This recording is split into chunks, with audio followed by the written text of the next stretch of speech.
नमस्कार, मैं हूं पंकज झा। एबीपी न्यूज में आप सबका स्वागत है। 25 मार्च को यूपी में एक नया इतिहास बनने जा रहा है। वो इतिहास ये है कि लंबे अरसे के बाद जो सरकार 5 साल तक चली, वो फिर से सरकार बनने जा रही है। और आज हमारे साथ जो लोग यहां मौजूद हैं, वो हैं योगी के योद्धा, यानी बीजेपी के विजेता। जनता ने जनार्दन बनकर इन सबको यूपी का भाग्य विधाता बना दिया है। अब यूपी में अगले 5 साल की तकदीर और तस्वीर क्या होगी, इनमें से बहुत लोग तय करेंगे। और यह भी होगा कि 25 मार्च को जब अटल बिहारी वाजपेयी के इकाना स्टेडियम में शपथ ग्रहण समारोह होगा, तो इनमें से कई चेहरे मंत्रिमंडल में भी हो सकते हैं। तो अभी से उसके लिए हमारी तरफ से शुभकामनाएं। मैं ये सवाल आज नहीं पूछने जा रहा हूं कि क्या इन सबको इस बात का एहसास था या पहले से कोई ऐसा अनुमान था कि 10 मार्च को जब नतीजे आएंगे तो बीजेपी को इतनी प्रचंड जीत मिलेगी, क्योंकि सब कहेंगे कि हां। इसीलिए सवाल आज कुछ और होंगे। सवाल बहुत सारे होंगे। वो जीते कैसे, किसको क्या उम्मीद थी, कोई 2 लाख से जीता, कोई 200 वोटों से जीता, बहुत सारी कहानी। और आज खुशी की बात यह है कि हमारे साथ कुछ ऐसे चेहरे भी हैं। मेरा काम यानी पंकज झा का काम यह रहा है कि खबरें बताना और दिखाना, और हमारे साथ एक ऐसे भी साथी हैं जो खबरों के साथी रहे और अब वो विधायक बन गए। उनका नाम है शलभ मणि त्रिपाठी। तो सबसे पहले सब आपस में एक दूसरे के लिए तालियां बजा लें कि बीजेपी की इतनी प्रचंड जीत हुई है। और आप सबका बहुत बहुत स्वागत है एबीपी न्यूज के मंच पे।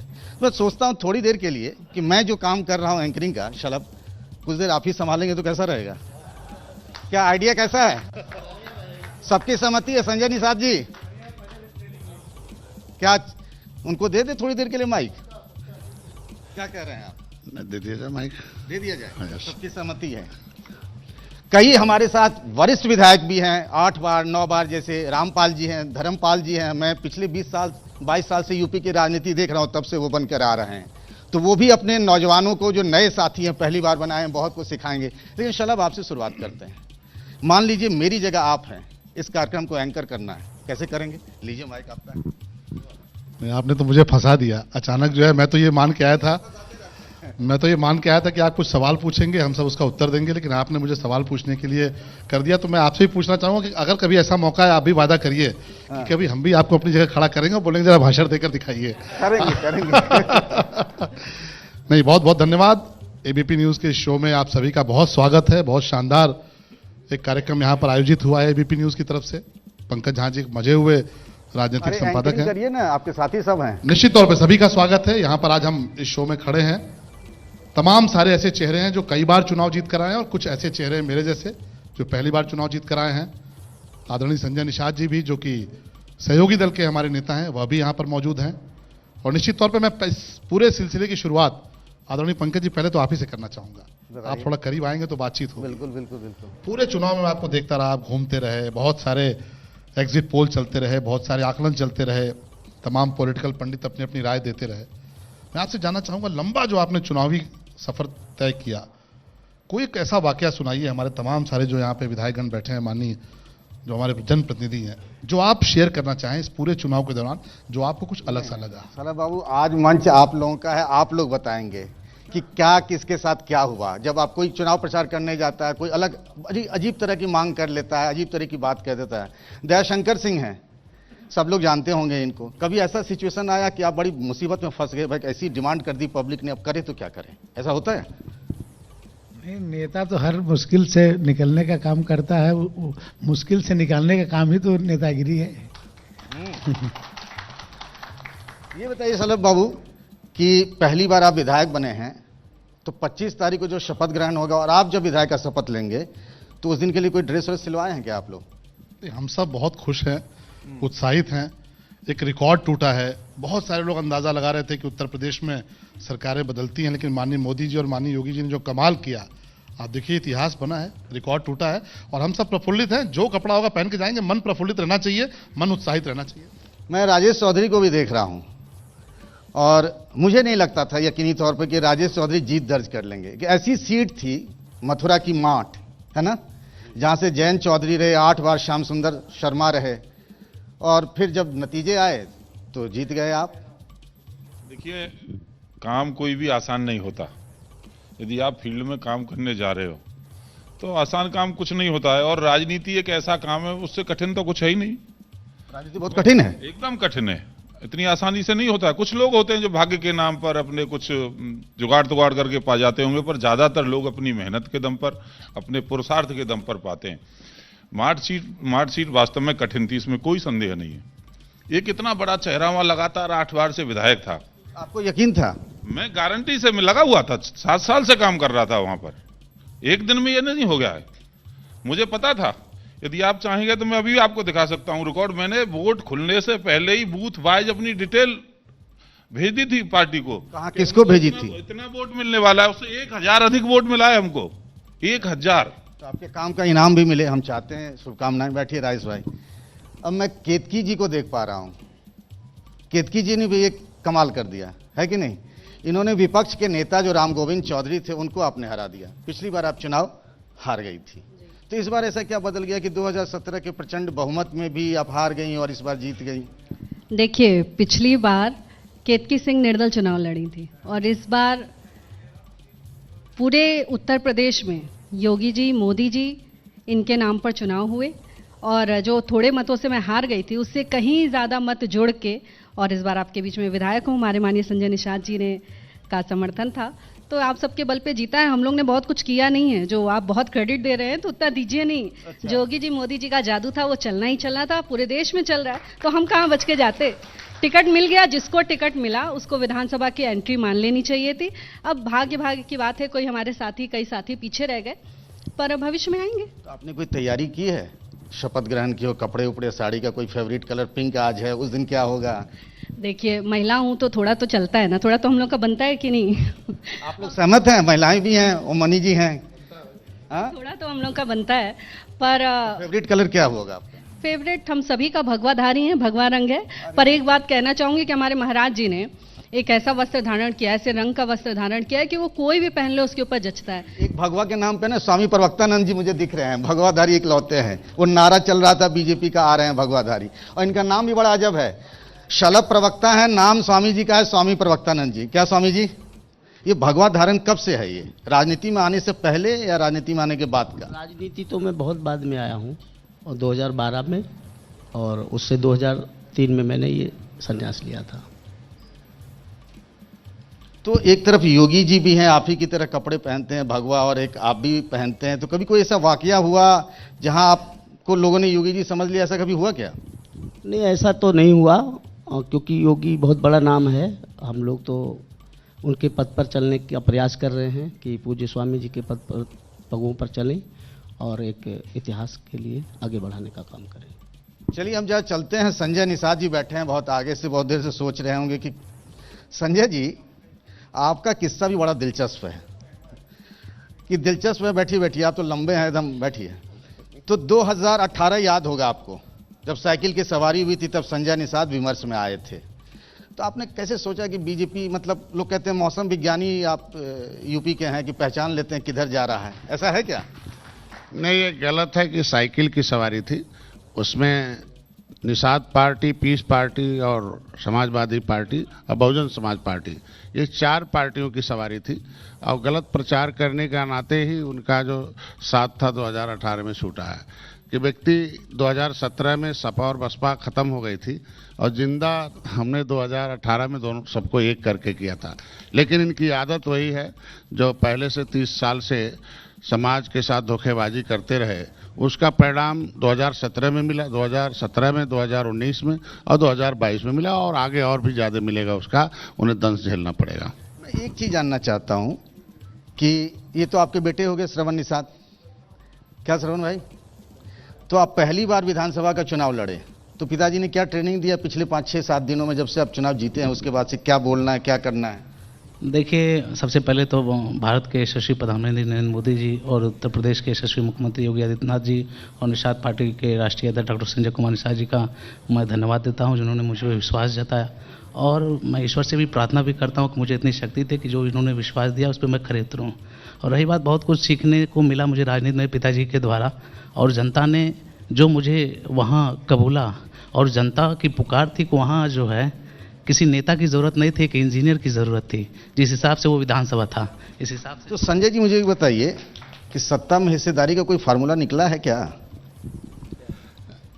मोदी जी ने सबका फार्मूला तय कर दिया है। और जिस जनता को 70 साल से सताया जा रहा था वोट लेके, और उनके तरफ कोई देख नहीं रहा था, जब मोदी जी गरीबों को दे सकते हैं तो अपने जो सहयोगी दल है निश्चित रूप से उसे कंधा से कंधा मिला के चलने के उम्मीद। हम तो धन्यवाद दूंगा माननीय प्रधानमंत्री योगी मोदी जी को, माननीय योगी जी को, अमित शाह जी को, जेपी नड्डा को और धर्मेंद्र प्रधान जी को और उनके सारी टीम जो भारतीय जनता पार्टी की थी। कि जिस तरीके से भारतीय जनता पार्टी के लोग अपने कैंडिडेट के लिए प्रचार करते रहे और तन मन धन से, उससे ज्यादा कहीं हमारे ये कौन सा फंडा लोगों को समझ में नहीं आ रहा कि निषाद पार्टी के हैं और बीजेपी के सिंबल पर लड़ रहे हैं, मतलब ये वाला कौन सा फार्मूला है, समझ में नहीं आया। आपने देखा होगा कि मैं 15 सीटों में 9 सीटें वो ली थी जो 2017 में भारतीय जनता पार्टी नहीं जीत पाई थी, और ऐसे ऐसे वहाँ थे विधायक जो 40-40 साल से मंत्री बने थे, पड़े थे 40 साल 30 साल 20 साल से। तो अगर कोई मोटा अजगर मारना हो तो डंडा तो मोटा होना चाहिए ना। तो भारतीय जनता पार्टी और निषाद पार्टी दोनों ने मिलकर तय किया कि कहां से बीजेपी के सिंबल से ऐसे लोग हार सकते हैं जो 2017 में जीत गए थे। तो मोटा अजगर मारने का ये फॉर्मूला था। चलिए, बहुत अच्छा है। अब जरा मैं धर्मपाल जी से बात करूंगा, बहुत पुराने हैं धर्मपाल जी, बहुत सारे पहली बार बनकर आए हैं विधायक, तो उनको क्या टिप्स देंगे? जीवन में आगे बढ़ना है तो धर्मपाल जी की टिप्स क्या हैं, उनके विचार क्या हैं? पहले तो पंकज जी मैं आपको धन्यवाद देता हूं, एपी न्यूज को, जो हमारे सभी सम्मानित विधायकों को आपने अपने इस मंच पर एकत्र करके उनको एक बोलने का अवसर दिया है। सच में मैं इस समय अपने सभी नवनिर्वाचित माननीय विधायकों से 2 बातों पर अनुरोध करना चाहूँगा।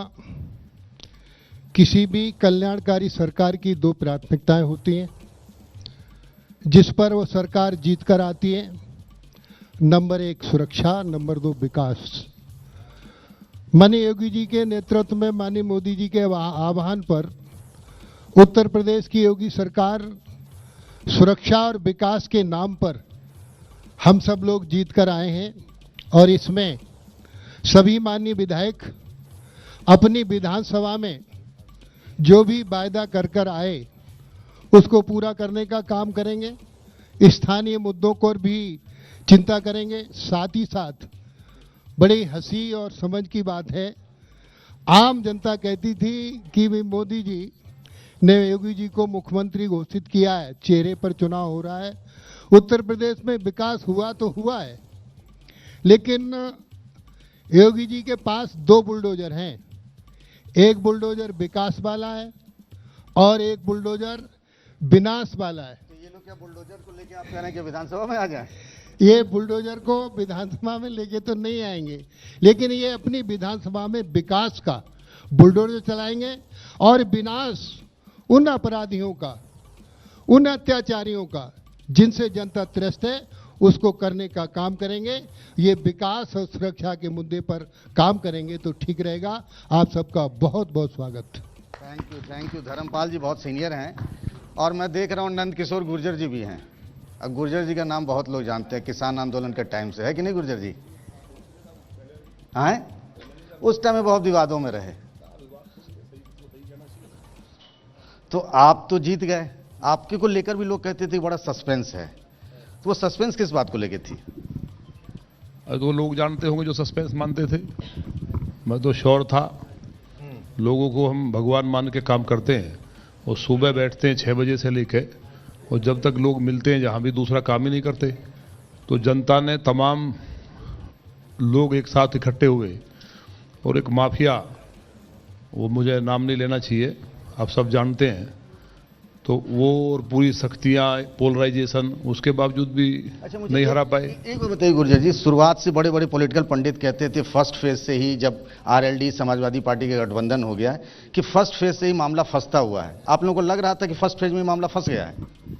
नहीं, हमें नहीं लगा बिल्कुल भी। जनता ने जिस तरह से पश्चिमी उत्तर प्रदेश में हालात खराब थे, क्राइम और करप्शन के कारण लोग वहां से पलायन करना शुरू कर दिया था। कैराना तो एक मॉडल बना मुजफ्फरनगर, लेकिन लौनी जो मेरी विधानसभा है वहाँ आतंकवादी पकड़े गए, मर्डर, डकैती, अपहरण, बलात्कार ये पहचान थी। समाजवादी पार्टी की सरकार में 12 साल की बच्ची को उठाकर रेप किया गया, कोई बोला नहीं। जीत का सेहरा कि वो फैक्टर जिससे जीत होगी वो कौन सा फैक्टर? एक बात, एक लाइन में खाली। फैक्टर एक लाइन में है कि मैं लोगों को भगवान मान के उनकी सेवा की और उन्होंने मुझे आशीर्वाद दिया। और देश के यशस्वी प्रधानमंत्री माननीय नरेंद्र मोदी जी, देश के यशस्वी गृह मंत्री माननीय अमित शाह जी और उत्तर प्रदेश के यशस्वी मुख्यमंत्री जी के द्वारा जो काम किया गया उसका परिणाम था कि जनता ने एक तरफा वोट दिया। अच्छा, जो नए विधायक हैं जैसे राजेश चौधरी हो गए, शलभ मणि त्रिपाठी हो गए, मुझे अशोक कोरी जी भी दिख रहे हैं, बहुत लोग हैं, तो आप सब लोग को सरकारी घर मिल गया क्या? नहीं, इतना जल्दी क्या है घर लेने की? घर तो हमारा क्षेत्र में वहीं रहना है, या तो सरकारी काम से कभी कभी आना है, बाकी घर भी मिलेगा तो वो जनता की सेवा में समर्पित है। आमतौर पर जनता समझती है ना, विधायक जी बन गए हैं, घर है, गनर है, फॉर्च्यूनर है, गाड़ी है, काफिला, लोगों के मन में ये रहता है। वो सब देखने से लगता है दूर से, यदि उस जीवन को जिएंगे तो लगेगा कि सेवा में जब। ब्रज वाली बोली में तो बोल के बताइए, कौन सी ब्रज वाली बोली है? देखो वो तो सब दूर से देखने वाली बात है, बाकी तो सेवा करनी है गांव में रह के, घर में रह करके। या किसी का काम होगा तो आएंगे, नहीं तो फिर क्षेत्र में ही रहना है। कोई उपयोग ही नहीं है, मतलब इतना उपयोग हो सकता है कि कोई क्षेत्र से आ रहा है, उसको लखनऊ में रहना है, कहीं इलाज कराना है, कोई सरकारी काम है, मेरा घर तो उसी काम आएगा। चलिए, बहुत अच्छी बात है। तो राजेश चौधरी पायजामा कुर्ता पहने हैं, दयाशंकर बाबू भी पहने हैं, शलभ बाबू भी पहने हैं, सब लोग पहने हैं। एक आदमी मुझे दिख रहा है कि पैंट और टी शर्ट में जैसे लगता है कि इवनिंग वॉक करने निकले हैं। रोमी साहनी है, लखीमपुर से विधायक हैं। तो रोमी भाई, ये क्या है? ब्लैक आपका फेवरेट है क्या? Black T shirt, black jeans, क्या है मामला, क्या है? देखिए, मन अच्छा होना चाहिए, दिल अच्छा होना चाहिए, कपड़े कोई भी हो कोई फर्क नहीं पड़ता है। कपड़े कैसे भी हो कोई फर्क नहीं पड़ता है, मन अच्छा होना चाहिए, दिल अच्छा होना चाहिए। आप देखिए, जरा कंट्रास्ट दिखा रहा हूं। स्वामी जी जरा आप खड़े हो जाइए 2 मिनट के लिए। ये है रोमी साहनी जी, बीजेपी के विधायक हैं, ये है ब्लैक कलर में, और स्वामी जी है भगवा कलर में। आप इनको कुछ कहेंगे? ये कह रहे हैं कि मन अच्छा होना चाहिए, मैं तो काले रंग का पहन लिया। देखिए, उन्होंने जो कहा बिल्कुल सही कहा है, और अपना अपना नजरिया होता है। जैसी दृष्टि वैसी सृष्टि, जब दृष्टि तब सृष्टि, और जहां दृष्टि वहां सृष्टि।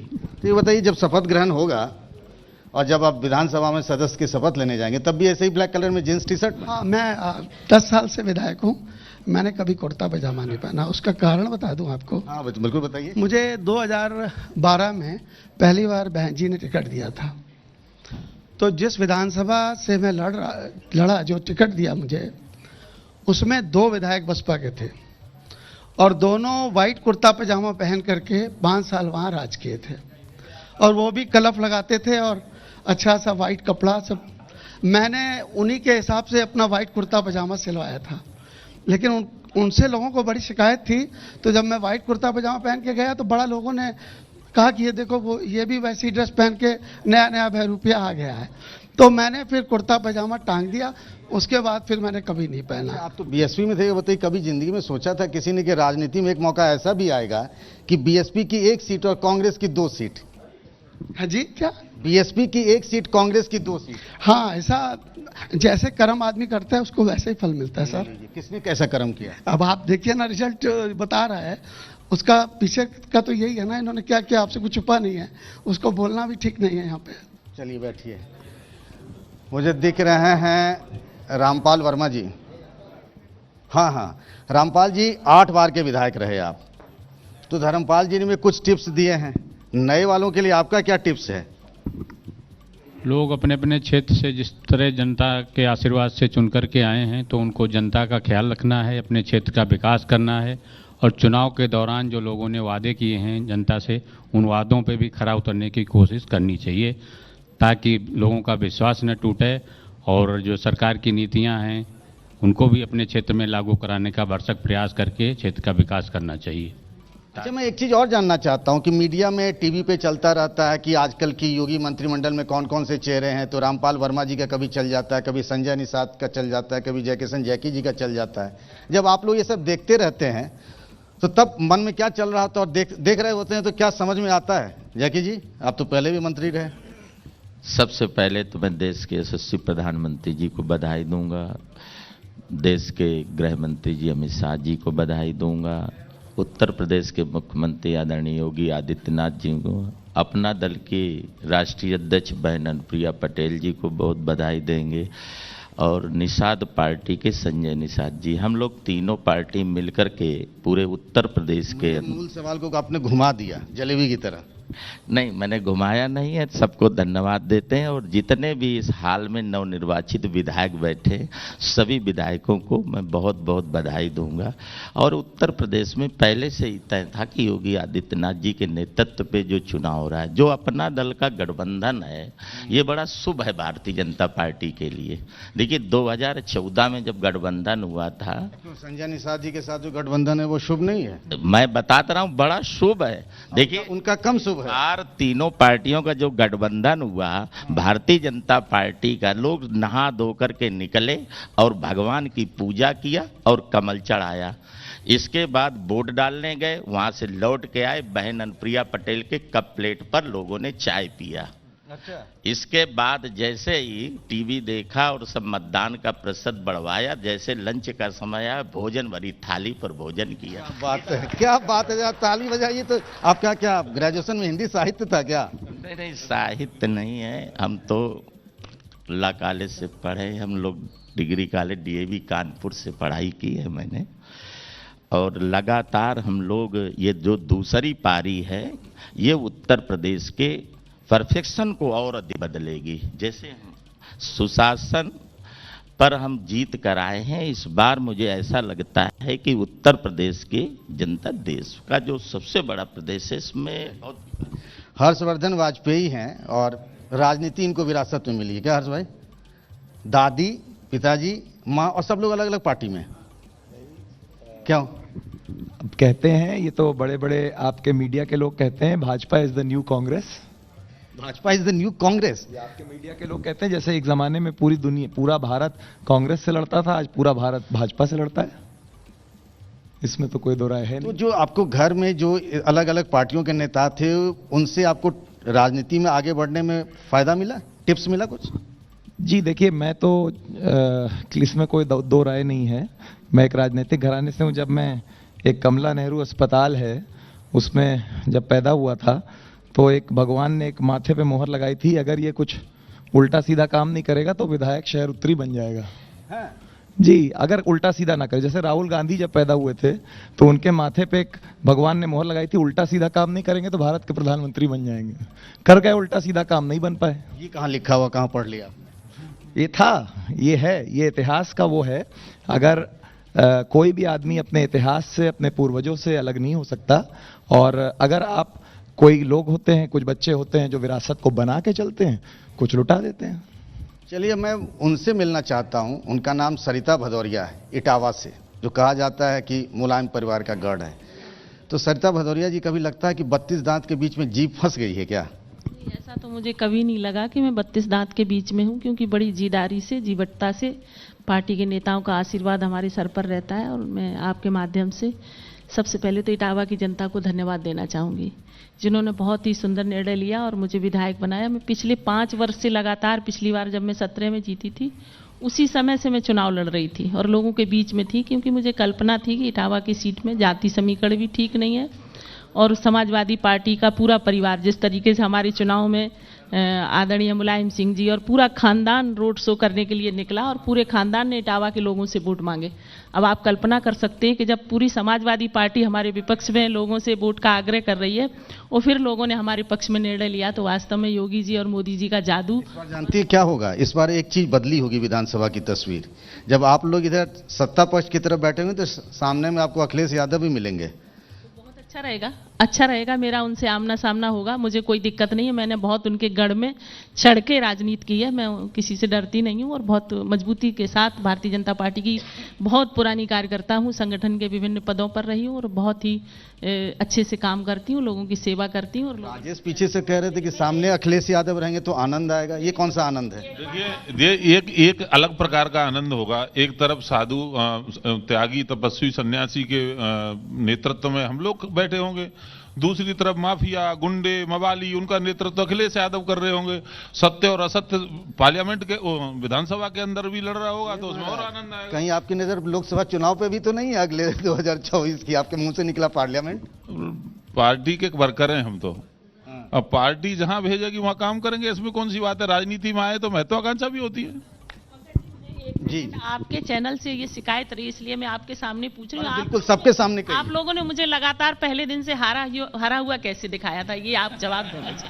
किसने कहा? हमने कहा दिखाया? आपका चैनल बार बार कह रहा था कि इटावा लूज कर रहे, इटावा लूज कर रहे, इसका क्या कारण था, मैं पूछना चाहती हूँ, आप जरा आपने गलत देखा होगा। एबीपी न्यूज पर नहीं चला कि सरिता भदौरिया हार रही है। धड़कने बढ़ जाती थी एबीपी। क्या जिस दिन नतीजों की बात हो रही, काउंटिंग जिस दिन हो रहा था उस दिन? नहीं, लगातार आपका सर्वे, आपका चैनल लगातार मुझे हारा हुआ दिखा रहा था और मैं बहुत अपने कॉन्फिडेंस को बढ़ाने की कोशिश करती थी, लेकिन जब आपका चैनल मुझे हारा हुआ दिखता था तो अंदर से थोड़ी सी घबराहट होती थी। तो आप साबित कर दिया। तो आप एक महिला के साथ अन्याय कर रहे थे ना। देखिए रजनी जी है वो इस बात से नहीं। रजनी जी बताइए, कह रही हैं इस बार के चुनाव में बड़ा ये रहा इस बात की चर्चा कि महिला वोटर, महिला वोटर, महिला वोटर।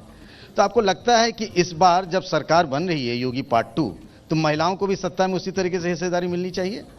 सबसे पहले मैं तो आपको धन्यवाद दूंगी कि आपके चैनल ने ये कार्यक्रम ऑर्गेनाइज किया और आपने जो ये सवाल किया, महिला और पुरुष सभी का सहयोग मिला, हम लोग ज़्यादा से ज़्यादा सीट जीत करके आए हैं। मैं 2008 में, 2012 में, 2017 में और उसके बाद 2022 में मैं पुनः जीत करके आई हूँ।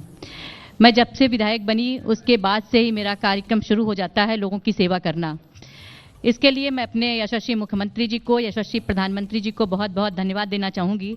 जो उनकी योजनाएं हैं वो हर वर्ग के लिए हैं और मेरी प्राथमिकता। मुझे ये बताइए, कहा जाता रहा कि मुस्लिम महिलाओं का भी वोट मिलता है, प्रधानमंत्री भी ये कह रहे थे, ऐसा सच है क्या? हाँ, सभी महिलाओं का वोट हमको मिला है, इसमें कोई शक नहीं है। नाम रजनी तिवारी जी हैं और मैं एक चीज और जानना चाहूंगा। मैं ये किसी से सवाल आज नहीं पूछने वाला हूं कि प्रचंड जीत की लोगों को अनुमान था कि नहीं था, लेकिन एक सवाल आज मैं जरूर सभी माननीय विधायकों से पूछना चाहूंगा कि 25 तारीख को जब इकाना के अटल बिहारी वाजपेयी स्टेडियम में योगी आदित्यनाथ मुख्यमंत्री पद की शपथ ले रहे होंगे, पूरा माहौल, वो स्टेडियम है ना, क्रिकेट के मैच जैसा फील होता है, योगी मोदी के नारे लग रहे होंगे, खचाखच भीड़ लगी होगी वहां पर। लेकिन उसी के साथ एक सवाल यह भी उठता है कि योगी पार्ट 2 के लिए सबसे बड़ी चुनौती क्या होगी? अब हम जरा उस पर भी बात कर लेते हैं। अभी तो जश्न का माहौल चल रहा है, लेकिन फिर होमवर्क भी दिया जाता है बीजेपी में। तो सबसे बड़ी चुनौती क्या होगी सलभ भाई? सबसे बड़ी चुनौती ये होगी कि जितना बढ़िया शानदार काम माननीय योगी जी के नेतृत्व में उत्तर प्रदेश में हुआ है, उससे भी ज्यादा बढ़िया कैसे हम करें ताकि लोग कहें कि नहीं इस बार ज्यादा अच्छा था, पिछली बार से भी ज्यादा अच्छा हुआ है। और हमारी जो इकोनॉमी है जिसको लेके माननीय मुख्यमंत्री जी के नेतृत्व में बहुत काम हुआ है, हम टॉप 5 स्टेट्स में आए हैं, उसको टॉप पर कैसे पहुंचाएं, ये हमारा प्रयास होगा। दया भाई जो कह रहे हैं आप बताइए, कहाँ घूम रहे हैं आप? नहीं, पिछली गवर्नमेंट में ये बताइए, उस पर भी बात करेंगे। ये आप लखनऊ से बलिया कैसे पहुंच गए? जैसे पिछली बार बलिया से लखनऊ आ गए थे। पिछली बार था कि भाई बलिया लड़ना है, तो अचानक हुआ कि नहीं आपको लखनऊ लड़ना है। इस बार हुआ आप लोग कहते थे कि लखनऊ से फाइनल है, तो बलिया भेज दिया गया। मैंने नहीं कहा था लखनऊ से फाइनल है। तो पार्टी जहां भेजती है, जो कहती है वो करता हूँ। पार्टी ने उस समय भी, मैंने लखनऊ में मैं आया, उस समय मन में धुकधुकी लगा रहा कि भाई लखनऊ से यहाँ चले, कुछ गड़बड़ तो नहीं होगा मामला, ऐसा लग रहा था कभी? आप हमारे पार्टी के नेतृत्व से पूछिएगा, पार्टी ने जो कुछ कहता है हंस करके स्वीकार करता हूँ और उसको अच्छे से अच्छे करने की कोशिश करता हूँ। कभी भी आप तो देखोगे पार्टी ने हमको निकाल दिया, तभी इसी हाल में माननीय मुख्यमंत्री जी उस समय के अखिलेश जी हमको कहते थे आप हमारे पार्टी में आ जाइए। मैंने कहा कि मेरे होमोग्लोबिन में भाजपा में कैसे आ सकता हूँ। इसी ने ऑफर दिया था? इसी हॉल में दिया था, इसी हॉल में दिया था। उसमें IBN 7 में थे अपने माननीय सलभ जी, पूछिए। सही कह रहे हैं ये? हाँ, आप सब सवाल पूछ रहे थे, हम लोग सवाल पूछे तो उसी दौरान दयाशंकर जी से कहा था उन्होंने कि आप आ जाइए। पार्टी के लिए हर समय जो पार्टी निर्णय करती है उसको स्वीकार करता हूं और उसको मैं बेहतर करने की कोशिश करता हूं। चलिए, लक्ष्मी राज जी मुझे दिख रहे हैं, पहली बार विधायक बने बुलंदशहर से।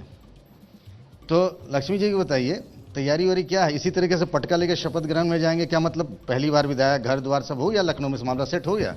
आया हूँ, पार्टी की पहले से आता रहा हूँ पार्टी के काम करने के लिए और लगभग 20-22 वर्षों से पार्टी की काम कर रहा हूँ, पार्टी के दायित्व पर। पार्टी ने मौका दिया मुझे जैसे सामान्य कार्यकर्ता को, और ये भारतीय जनता पार्टी भी संभव है। और आदरणीय मोदी जी, आदरणीय योगी जी का नेतृत्व, सुशासन, लगातार जो नीतियाँ हैं वो ऐसा काम कर रही हैं लगातार के, उसके दम पर सब लोग, मैं बधाई देता हूँ आपको भी एक सुंदर कार्यक्रम के लिए और सभी विधायकों को कि अच्छा कार्यक्रम और एक अच्छे सब लोग बैठे हैं और अच्छी नीतियां और जो अच्छा काम किया 5 सालों में उससे भी अच्छा करेंगे आगे, ताकि जनता के बीच में किसी को मौका ही ना मिले आगे जाने का। आप अपना परिचय दे दीजिएगा और ये बताइएगा कि इस बार क्या चाहती हैं कि योगी 2 में महिलाओं के लिए क्या हो जो एक ट्रम्प कार्ड हो। मैं डॉक्टर सुरभि, विधायक कायमगंज फर्रुखाबाद से हूँ, और जैसा कि मेरे सभी विधायकगण मेरे से सहमत होंगे कि इस बार महिलाओं ने 16% अतिरिक्त मतदान किया है, तो आप इससे ही ये समझ सकते हैं कि महिलाओं के बीच में आदरणीय प्रधानमंत्री जी और आदरणीय मुख्यमंत्री जी का कितना क्रेज़ है। क्रेज़ अगर मैं कहूँ तो मेरा तो मानना ये है कि जिस प्रकार आप भी देख सकते हैं कि विधायकगण में भी महिलाएं चुनकर आई हैं, तो मुझे तो पूरा विश्वास है महिलाएं बढ़ चढ़ के आगे विधायक रूप में भी अपने क्षेत्रों में बहुत ही अच्छा काम करेंगी, क्योंकि इस सरकार ने सबसे महत्वपूर्ण जो महिलाओं को दिया है वो है सुरक्षा। हमको गुंडा मुक्त राज से मुक्ति मिली है।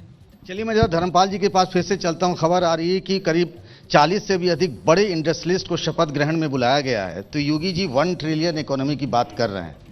धर्मपाल जी, आपको लगता है ये जुमला है या कैसे करेंगे? देखिए पंकज जी, अभी आपने कहा हमारे माननीय विधायकों से कि चुनौती है। ये चुनौती नहीं है, ये अवसर है काम करने का। माननीय योगी सरकार, माननीय योगी जी के नेतृत्व में भारतीय जनता पार्टी का एक लक्ष्य है, पहले व्यक्ति का निर्माण करना। भारतीय जनता पार्टी की सरकार में व्यक्ति धनवान हो, व्यक्ति ज्ञानवान हो, संस्कारवान हो, बलवान हो, सामाजिक सुविधाएं सब उसको घर बैठे मिले। व्यक्ति के माध्यम से समाज का निर्माण, समाज के माध्यम से देश का निर्माण और देश के माध्यम से राष्ट्र का निर्माण।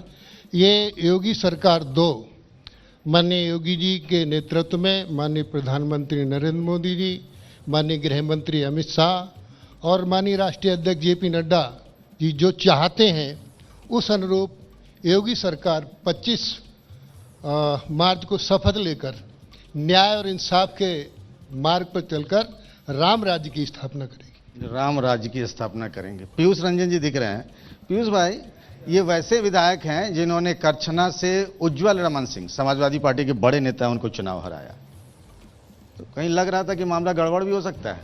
नहीं, एकदम नहीं लग रहा था। सबसे पहले तो आपका आभार, धन्यवाद AB न्यूज़ को। इसलिए नहीं लग रहा था पंकज भाई, पिछले 7 सालों से पिछला चुनाव उनकी सरकार थी, मुझे 7वें राउंड में काउंटिंग रोक के उन्होंने हराने का काम किया था। पूरे हमारे प्रयागराज जनपद में एक ही सीट उनके बेटे को मिली थी, पर उसके बावजूद मैं लगातार अपनी जनता का सेवा अपने। मुझे एक इंटरेस्टिंग बात बताइए कि जब आप लोग चुनाव प्रचार में जाते हैं, कहीं जाते हैं, कोई इंटरेस्टिंग वाकया हुआ वो चुनाव प्रचार में, ऐसा कुछ याद आ रहा है? एक स्ट्रेंथ आपको बताता हूँ। लास्ट दिन हमारे लोग का प्रचार था, 25 मार्च को हमारा चुनाव 5वें चरण में था और महाराज जी का आखिरी दिन वहाँ कार्यक्रम लगा था। और जब कोई व्यक्ति 8 बार का विधायक हो, 2 बार का सांसद, बड़े बड़े विभागों का मंत्री, उसकी स्थिति ये हो गई थी कि हमारी जनता, हमारे कार्यकर्ताओं को रास्ता रोक रहे थे कि उस कार्यक्रम में न पहुंचे। ये कितने वरिष्ठ नेता को ये शोभा नहीं देता। इससे मजेदार बात क्या होगी, वो जनता में एक तूफान था जो आज परिणाम के रूप में आपके सामने है। चलते हैं जल्दी से। अमित सिंह चौहान है, अयोध्या से पहली बार विधायक बने हैं। पहली बार विधायक बने लोगों के लिए बड़ा मुश्किल होता होगा कि कैसे, कहाँ जाएं, क्या करें, किससे सीखें। कुछ सीखा उखा किसी से? इस बीच में 5-6 दिनों में फोन फान किया कि कैसे बैठना है, कैसे सवाल का जवाब देना है, क्या करना है? देखिए, सबसे पहले मैं AVP को धन्यवाद देता हूँ कि मुझे आज अवसर दिया यहाँ पे आने का, और मैं धन्यवाद देता हूँ भारतीय जनता पार्टी के केंद्रीय प्रदेश। तो हो गया, उन लोगों ने आपको टिकट दिया, आप विधायक बन गए, वो आगे की सुधि ले। देखिए, मैं 5 साल से क्षेत्र में काम कर रहा हूँ। इसके पहले मेरी माताजी श्रीमती शोभा सिंह चौहान जी बीकापुर से विधायक थी। हमने 5 साल धरातल पे काम किए। मैंने कभी सोचा नहीं था कि मैं राजनीति में आऊँगा। मैं प्रोफेशन से डॉक्टर हूँ, MBBS की लखनऊ में पढ़ाई की, फिर मेडिकल ऑफिसर रहा लखनऊ में। लेकिन 31 जुलाई 2016 को मेरे पिताजी स्वर्गीय श्री मुन्ना सिंह चौहान जी, जो पहले सिंचाई मंत्री थे, विधान परिषद सदस्य थे, उनका निधन हुआ। पर मुझे राजनीति में आना पड़ा। 5 साल हमने धरातल पे काम किए और देखा कि जो कार्य आदरणीय मोदी जी और योगी जी कर रहे हैं उस कार्य को हम लोग जनता तक पहुंचाएं। और इसके पहले 2017 के पहले जो भी विधायक हुए हमारी विधानसभा में उन्होंने जनता से दूरी बना के रखी। हमने इस 5 साल में माता जी के साथ कोशिश की कि जनता की दूरी कम की जाए और इस सर्वसुलभता से एक विधायक मिले। संयोग है, इधर भी डॉक्टर आगे भी डॉक्टर है ना। ये बैठी अमित भाई। अब मैं पीछे सुन रहा था, जब मैं उधर किसी से बात कर रहा था तो रोमी सिंह कह रहे थे अशोक कोरी से कि आपके पिता इनके दोस्त थे। देखिए पीढ़ी का फर्क, ये विधायक हैं, इनके पिता दोस्त थे, इनके पिता पहले विधायक थे दल बहादुर कोरी, अब अशोक कोरी विधायक हैं, पहली बार बने हैं। जरा इनके लिए तालियां बजा दीजिए, आप लोग उत्साहवर्धन करेंगे। एक बताइए कि क्या आपको लगता है कि बीएसपी जो एक सीट पे आ गई है तो उसका वोट बैंक बीजेपी को मिल पाएगा? देखिए बीजेपी को मिल पाएगा ये दूसरी बात है, बीजेपी ने उसको हासिल कर लिया। आप ये कहिए उस वोट बैंक को हमने हासिल किया सरकार की नीतियों से प्रभावित होकर। कह रहे हैं कि बहन जी जो है वो बीजेपी की बी टीम है, इसीलिए आप लोगों को फायदा हो गया। ये तो आप लोग कहते हैं, हो सकता है, अगर हैं तो बहुत अच्छा है। ये लीजिए, आप लोग सहमत हैं? ये कह रहे हैं कि हैं। ओम मनी वर्मा जी हैं, तो क्या तैयारी हो रही है पहली बार जब विधानसभा जाएंगी और शपथ लेंगी? देखिए सबसे पहले तो मैं माननीय राष्ट्रीय अध्यक्ष जी को और माननीय प्रधानमंत्री नरेंद्र मोदी जी को और माननीय मुख्यमंत्री योगी आदित्यनाथ जी को मैं बहुत बहुत धन्यवाद देती हूँ। मुझे एक बात बताइए कि आप महिला हैं और घर भी संभालना और राजनीति भी संभालना, आप अभी मैं देख रहा हूँ तो आपके पति भी आए थे आपके साथ, तो कैसे करती हैं ये दोनों? देखिए महिला जब घर संभाल सकती है तो फिर समाज को भी संभाल सकती है, क्योंकि घर संभालने से ही हमें प्रेरणा मिलती है कि कैसे हम समाज को संभालेंगे। कभी मुसीबत फंसती तो पति टिप्स देते हैं क्या? नहीं, ऐसा कुछ नहीं है। आप उनको टिप्स देती हैं? नहीं, ऐसा कुछ नहीं है। चलते हैं क्या अनिल भाई, क्या हाल चाल है? कहाँ आप क्या सोच रहे हैं? हाँ? सोच रहे हैं, अच्छा लग रहा है आपका। क्या अच्छा लग रहा है? अच्छा लग रहा है कि एबीपी हम लोगों को बुलाई है और आज बहुत सारे प्रश्न हम लोगों को दे रही। भी करते हैं क्या? अब हम लोग गांव के रहने वाले हैं, सब फन आता है तभी तो यहाँ पहुंचे। कोई गाना याद आ रहा है इस जीत पे? अब इस जीत में कि मंदिर, हाँ बताइए। मंदिर अब बनने लगा है, हाँ भगवा रंग चढ़ने लगा है, मंदिर जब बन जाएगा तो देख नजारा क्या होगा। नजारा तो पता चली गया। सही कह रहे हैं। सही है कि नहीं? भगवा रंग चढ़ भी गया। अब फिर से एक बार जो जोर से सब लोग साथ देंगे आपका। अरे सला बाबू आप लोग मुरझाए क्यों रहे हैं? दया भाई।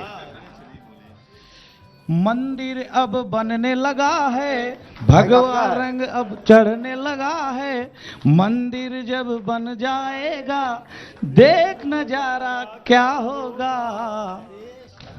देश हमारा। अब आगे जहाँ साहब गाएंगे। हम नहीं गाते हैं भैया, गाना आप गाएंगे, क्या बात करते हैं। तो आगरा से जीएस धर्मेश जी हैं।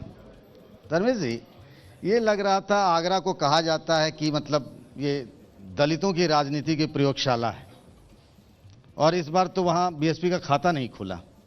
आपको इस बात का इल्म था कि ऐसा हो भी सकता है?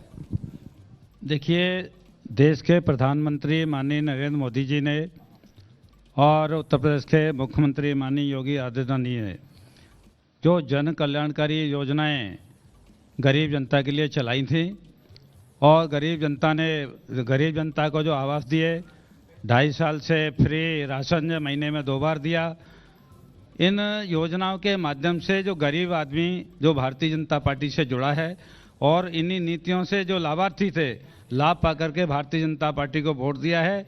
जो पिछली की बहन जी और जो सपा की सरकारें थीं, इन्होंने गरीबों के लिए कुछ काम नहीं किया, सिर्फ अपना विकास किया, जनता का कोई विकास नहीं किया। इसी वजह से जो गरीब व्यक्ति है, जाटव समाज जो कहना चाहिए वहाँ पर है, उन्होंने भारतीय जनता पार्टी को वोट दिया और 9 की 9 सीटें जिता करके एक इतिहास से पुनः वहाँ पर दोहराया है। पहले भी 9 सीटें थी, अब भी 9 सीटें जीती है, और बहन जी को उसको नकार दिया जाए। मम्मालाल जी, आपका नाम ही है ना, उसी पे मुझे सवाल करने का मन कर रहा है। ये बताइए, इस नाम की कहानी क्या है बम्मालाल जी? मेरा जन्म स्थान बम्बई है।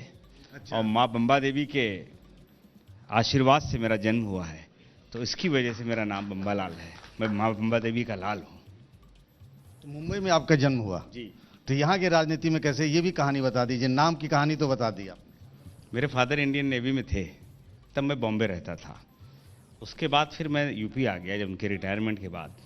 और यूपी में राजनीति का रह गया तो भारतीय जनता पार्टी की सरकार, हमारे देश के यशस्वी प्रधानमंत्री नरेंद्र भाई मोदी जी के नेतृत्व में जिस तरह पूरा देश अपनी ऊंचाइयों को छूने का काम कर रहा है, मैं बीच में विदेश भी रहा हूँ, लेकिन उनसे प्रेरणा लेके मैं यहाँ आया वापस। और भारतीय जनता पार्टी ने 2017 में मुझे टिकट दिया, 17 में भी जीता और 22 में दोबारा जीत के आया हूँ। क्या बात, अद्भुत कहानी है ना।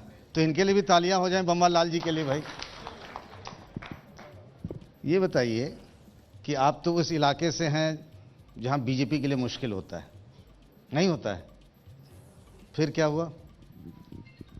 नहीं, दो चीज़ें मैं कहूँगा। सबसे पहले तो माननीय प्रधानमंत्री जी और माननीय मुख्यमंत्री जी, मेरा नाम रत्नेश कुमार है और मैं निषाद पार्टी का राष्ट्रीय सचिव और प्रवक्ता हूँ। दूसरा धन्यवाद मैं दूंगा अपने आदरणीय राष्ट्रीय अध्यक्ष महामना डॉक्टर संजय निषाद जी का। आप अभी सवाल पूछ रहे थे तो मैं बताना चाह रहा था, हमारे आसपास मुश्किलें हैं लेकिन हमारे ज़िले में कभी मुश्किल नहीं रही बीजेपी के लिए। पिछली बार भी हम 4 सीटें जीते थे और इस बार तो पार्टी साथ थी तो फिर हम लोग 4 सीटें जीते हैं। सरकार जो वापस आई उसके पीछे 3 सबसे बड़े कारण हम लोगों ने ग्राउंड पे खूब काम किया जो मुझे लगा। एक तो अनुशासन, दूसरा सुशासन और तीसरा राशन। इस 3 मुद्दे पर सरकार बनी है।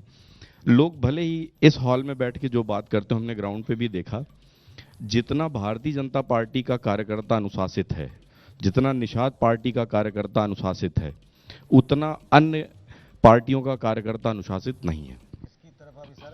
मैं किसी पर कोई टिप्पणी नहीं करता। अच्छा, अब ये विपुल दुबे हैं, इनका परिचय मैं खास तौर से इसीलिए करा रहा हूं कि भदोही में एक दौर था जब विजय मिश्र जो कहते थे वही होता था।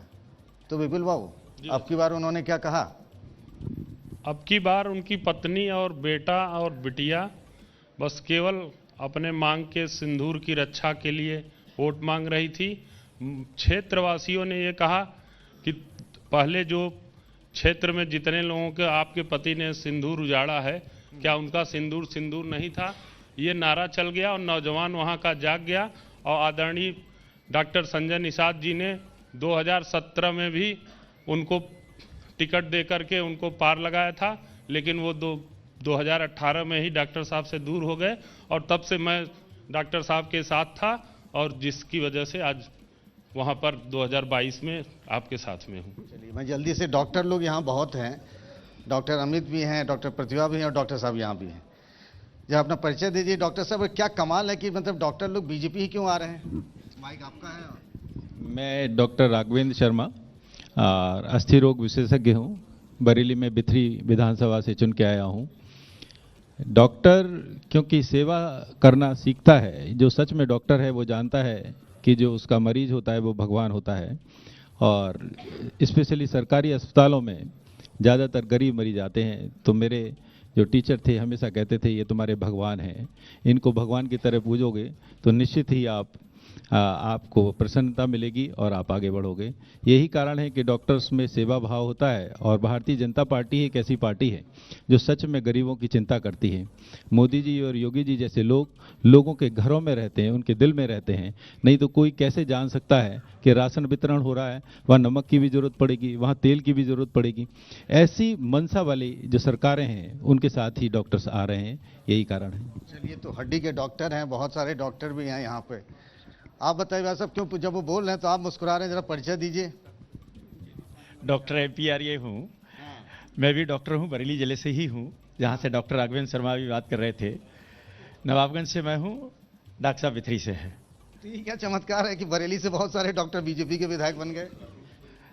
देखिए, ऐसा है कि जैसा अभी डॉक्टर साहब कह रहे थे, वास्तव में डॉक्टर्स जो हैं अपने मरीजों के प्रति जितने संवेदनशील होते हैं उतने ही जनता के प्रति भी संवेदनशील होते हैं और इसीलिए जनता उन्हें पसंद भी करती है, उनके साथ में घुल मिल जाती है। तो आपको क्या चाहते हैं कि हेल्थ मिनिस्टर जो वो कोई डॉक्टर ही हो तो बेहतर होगा? निश्चित रूप से डॉक्टरी की जो बारीकियां हैं या हेल्थ से जो भी बारीकियां हैं वो डॉक्टर ज़्यादा अच्छी समझ सकता है। चलिए जल्दी से हम फिर से जी बिल्कुल। तमकुहीराज से डॉक्टर असीम कुमार जी हैं। अरे असीम जी हैं ये, और मैं ये सर्जन है, कांग्रेस के प्रदेश अध्यक्ष अजय लल्लू जी का सर्जरी किया इन्होंने। मैं इसीलिए असीम बाबू को ढूंढ रहा था। नहीं, असीम बाबू को ढूंढ रहा था कि कई बार ऐसा हुआ, सलभ बाबू इस बात को जानते हैं कि जब मैं अपने पटना जाता हूं तो जैसे देवरिया, कुशीनगर, गोपालगंज होते हुए चला जाता हूं तो आपका इलाका उसी में पड़ता है। तो असीम भाई के लिए वजह तालियां हो जाए कि इन्होंने कांग्रेस के प्रदेश अध्यक्ष अजय लल्लू को हराया। तो आप भी डॉक्टर हैं? मैं सर्जन एमएस जनरल सर्जरी हूँ मैं। तो इस बार ऐसी सर्जरी इसका था आपको? पूरी कांग्रेस की सर्जरी कर दी। हाँ, जरा खड़े होकर बताइए बुलंद आवाज में क्या हुआ। देखिए, राजनीति से तो मैं संगठन का काम किया करता था, लेकिन इलेक्टोरल पॉलिटिक्स में मैं कभी नहीं आया था। राजनीति में भारतीय जनता पार्टी के चिकित्सा प्रकोष्ठ का मैं क्षेत्रीय संयोजक रहा और संघ में भी थोड़ा बहुत काम करता रहा, सेवा भारती में काम करता रहा। सेवा ही हमारा परम धर्म था। परंतु जब हमें ये शीर्ष नेतृत्व द्वारा कहा गया कि आप इलेक्टोरल पॉलिटिक्स में आएंगे, तो मेरे लिए थोड़ी सी दुविधा की स्थिति थी कि मैं आऊं या नहीं आऊं, क्योंकि मैं प्रोफेशन से अपने प्रोफेशन में अपने जो डॉक्टर होने का फायदा मिलता है चुनाव में, क्योंकि आप मरीज देखते हैं तो सारे मरीज आपके वोटर बन जाते हैं क्या? निश्चित रूप से इसका फायदा मिलता है, चूंकि तमकुहीराज विधानसभा क्षेत्र से मेरे काफी मरीज रहे हैं और आप तो सबों को संतुष्ट नहीं कर सकते हैं, लेकिन ये निश्चित रूप से 90% मरीज आपके संतुष्ट होके जाते हैं और आपके विचारों से वो पहले से अवगत हुआ करते हैं। फीस तो नहीं कम कर देते हैं वोट के लिए? देखिए, जहां तक रहा आपसे संतुष्ट होने का कारण, संतुष्ट होने का दो कारण होता है। आप एक सेवा भाव से काम करते हैं और आप अपनी प्रोफेशनल एक्सेलेंसी से उन्हें सेटिस्फाई करते हैं। पैसा एक सेकेंडरी मुद्दा हो जाता है, परंतु पैसा भी इंपॉर्टेंट होता है। अगर उसे लगता है कि हमें शोषित नहीं किया गया है या हमें ठगा नहीं गया है, तो कभी भी आपसे वो नाराज नहीं हो सकता है। चलिए, बहुत बहुत धन्यवाद आप सबका कि बहुत सारे डॉक्टर मिले। देखिए कहां से, बरेली से। जी हम आप कह रहे हैं, कुछ कहना चाह रही हैं? एक लाइन में आपकी उत्सुकता को मैं बता सकती हूँ। डॉक्टर्स जनता की नब्ज बहुत अच्छे से पहचान लेते हैं, इसलिए शायद जनता को डॉक्टरों पे भरोसा है। चलिए, मैं इस नोट पे अपना ये प्रोग्राम एबीपी न्यूज का आज खत्म कर रहा हूं। तो जैसे करीब 4-5 मुझे बीजेपी के विधायक अपना दल से जुड़े हुए, इन लोगों ने कहा कि जनता की नब्ज पहचान लेते हैं, और सही में बीजेपी और उसके सहयोगी दलों के उम्मीदवारों और जो पार्टी के रणनीतिकार हैं, उन लोगों ने जनता की नब्ज को पहचाना। और इसीलिए जिस बात की शुरुआत हमने प्रोग्राम में की थी कि किस तरीके से इतिहास रचने जा रहा है 25 मार्च को, उस तारीख को तो नब्ज पहचाना। और मैं ऐसा भी मानता हूं कि इनमें से जो कई चेहरे हैं, कुछ उस दिन 25 मार्च को अटल बिहारी वाजपेयी कान्हा स्टेडियम में मंत्री पद की भी शपथ ले रहे होंगे। तो इन्हीं शुभकामनाओं के साथ और ये विजेता हमारे शो में आए, इस बात के लिए आपका बहुत बहुत धन्यवाद। एबीपी न्यूज पर खबरों का सिलसिला जारी रहेगा।